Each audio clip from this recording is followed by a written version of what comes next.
I wonder what Jesus' disciples thought and felt at that Last Supper with him.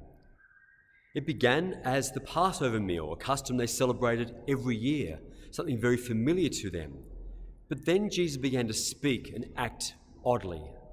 He bent down and washed his disciples' feet, such an unusual, strange thing for a leader to do to his followers.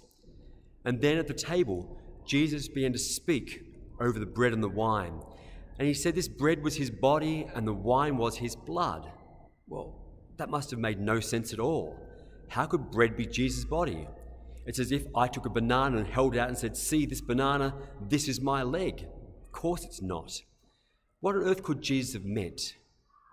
Jesus said that his body would be broken and the wine was his blood pouring out. Well, Jesus' body wasn't broken, his blood wasn't pouring out. He was sitting there at the table as strong and healthy as you and I are. But the very next day, his body would be broken on the cross and his blood would be pouring out of nail holes and scourging wounds. And maybe then the disciples would have seen it and understood that this was what Jesus meant the night before. That what Jesus was doing at the Last Supper was bringing an intentionality to his impending death that he knew was coming. Jesus wasn't stupid. He knew that when he entered into Jerusalem on that Palm Sunday, acclaimed by people with palm branches and riding on a donkey, he was drawing attention. He was making no attempt to hide who he was. In the last 3 years, he'd spent time staying out of the limelight, not allowing his enemies to get him. But here, he knew he was going to the place where his enemies, both religious and Roman, were strongest, and they would get him. And like all the prophets before him, he would die for his beliefs. But Jesus, knowing this was coming soon, gave an intentionality to his death. Because if you looked on Good Friday and saw Jesus being killed on the cross, what you saw was not a sacrifice, but an execution.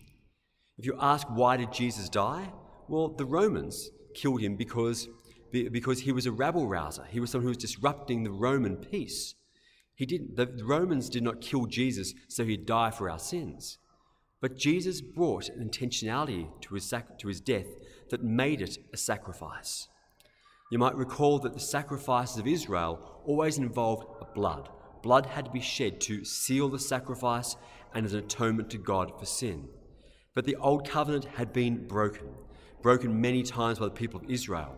But through the prophet Jeremiah, God had promised that he would make a new covenant with his people, a covenant which would be etched on human hearts. They had to wait 600 years, but on the night of the Last Supper, Jesus established that new covenant with the words he spoke.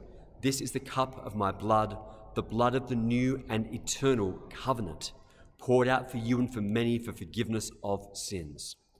Jesus intended that his death would be something that he would offer personally as a sacrifice to God, the one he'd learned to call Father, to establish a new relationship between God and humanity.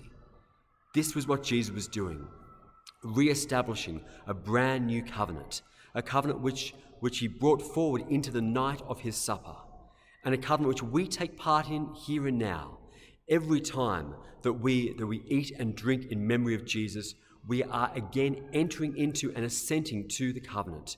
We are involved in the love story of God for God's people through Jesus.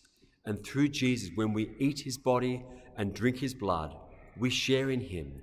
We share his sacrifice. We share in the covenant he has made for us with God. So tonight, and every time we celebrate Mass together, let's come renewing and grateful for the sacrifice that Jesus has made.